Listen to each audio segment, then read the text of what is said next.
Hi, there are three important things I wanted to get on this video, and one of them is you can set things down like this and step the fuck back. Look, see? It's stable, no one's getting sick. I'm going to get seasick just editing that thing. Okay, so there's three things I wanted to show off. That was one of them. It's called a tripod. You can also, that's got a square bottom, you can set it on something and it'll stop going around. I know you like to see these goons walking through the woods with their whole laptop in their hand and they're walking and yippee-skippy. I'm probably not the only one out there that gets sick from that and gets annoyed from it. But whatever, maybe it's dynamic. So the things I wanted to show are a couple of hats I made. Get into good light. Can you see that? That's a skull hat. Mustard and dark blue. There's another one I was commissioned to make, a little bigger. I don't know if you can see it very well, but it's pink skulls on off-white cream background. I hope that'll be nice. And this one turned out way too big. I used a bigger, has it got the skull in front? It's got a bigger, I used a bigger crochet hook. But, and then I told Melinda it's probably going to look freaky, and she said, it's just right, it finally covers somebody's ears. So that's good. This one's just for me to use up the rest of the yarn. Nobody commissioned it. Maybe I'll sell it. If you want it, I would say 20 bucks, or best offer. So anyway, so the third thing is, I picked this up at a, can you see it? Here, I'll slowly backtrack, and at some point you'll be able to see it in focus. This is, Biology for Christian Schools, 2nd edition laboratory manual, published by Bob Jones University Press, by William S. Pinkerton, Jr. And so that's interesting. How is biology different for Christian schools? Well, let's see. Oh, and it's 1991, copyright 1991, 1994. And in the contents we've got, I was curious if like the whole thing was going to be more Christian than biology, or parts of it. And so here's the contents. 1A, the scientific method. 1B, the microscope.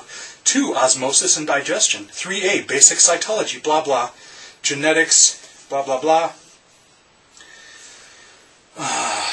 Genetic research. Chapter 7, creationism. And then it's back to the use of biological keys, bacterial basics, bacteria and antibiotics, protozoans, algae. So blah blah. To me, maybe didn't do enough science. I can't tell if any of these specifically are saying, we know that there's no such thing as genetics because God created genes, or I don't know, whatever they would say. I can't tell if any of these fit into the intelligent design or creationist bullshit. Actually, this might be before they started humping on the phrase intelligent design and they were just straight up using creationism still. Or this, Bob Jones University probably doesn't shy away and say, well, intelligent design, we have to call it. They say, no, it's creationism. Anyway.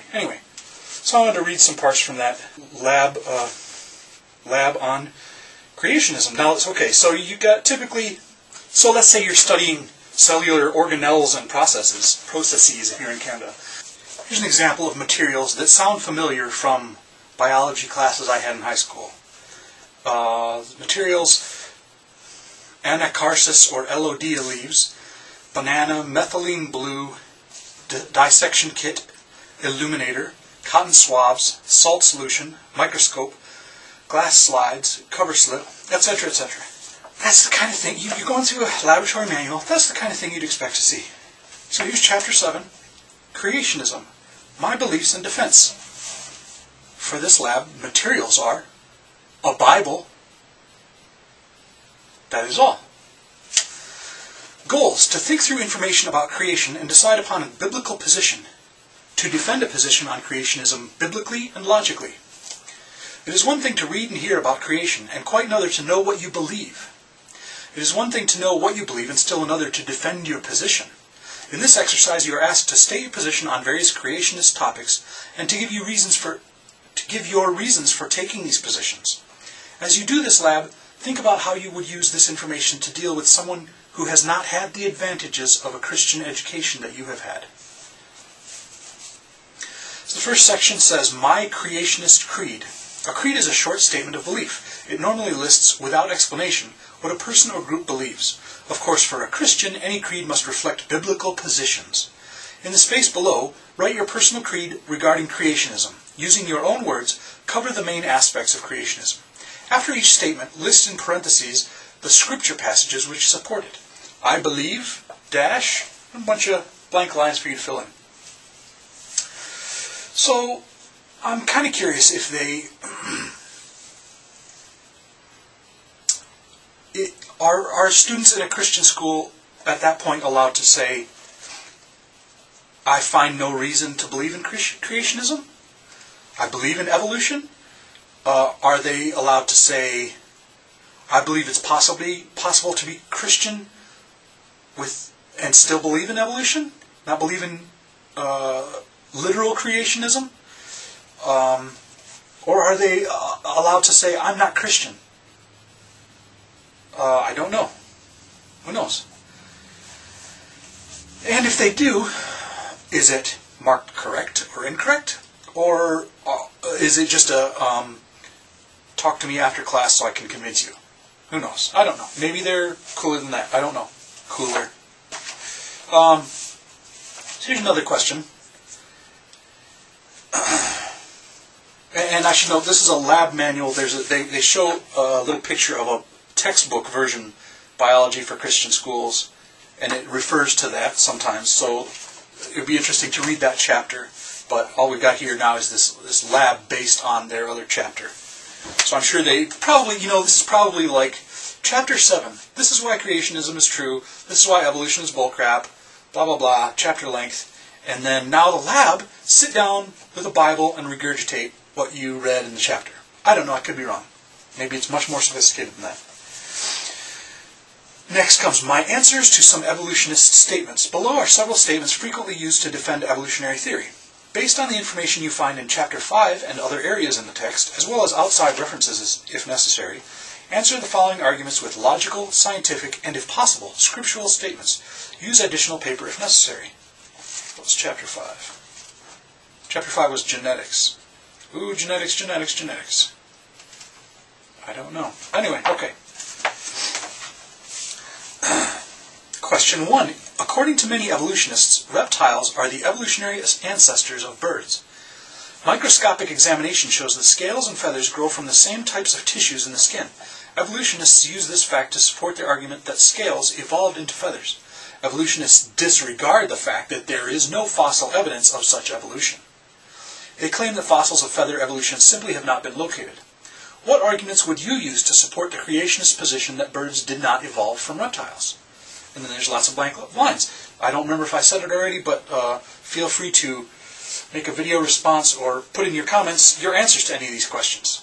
Give your creed or your answers, whatever. It seems strange to me that they're emphasizing a lack of evidence, no fossil evidence of such evolution, as if that proves their point.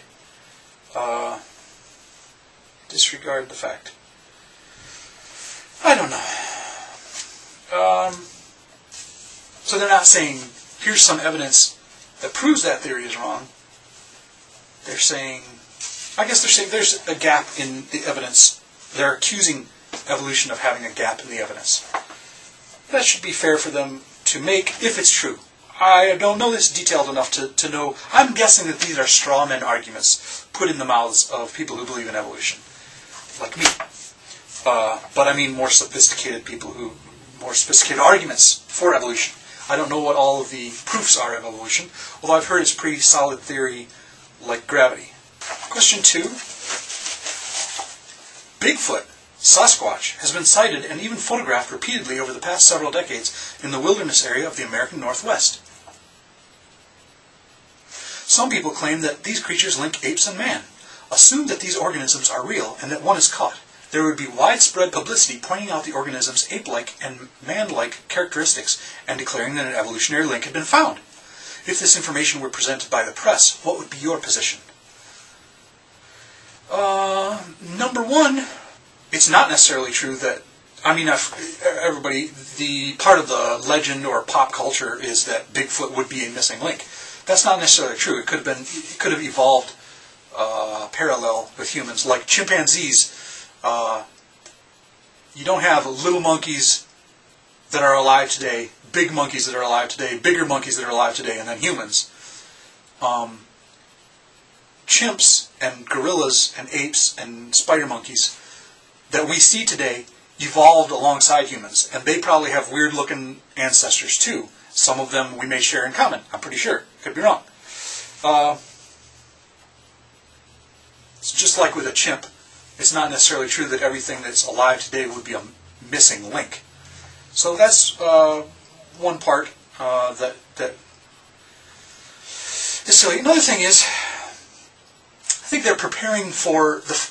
I bet if you go back and forth in the typical evolution versus creation arguments back and forth, there have probably been cases like that reptiles and birds one, where creationists have said, "Ha-ha, there is a gap in the fossil record." I know I've read that a million times, even though I haven't retained the specific details, but a gap in the fossil record, meaning you'd expect to find there's a creature like this, and then a more complex creature like that, and they say, see, but there's nothing linking them, so it's not evolution.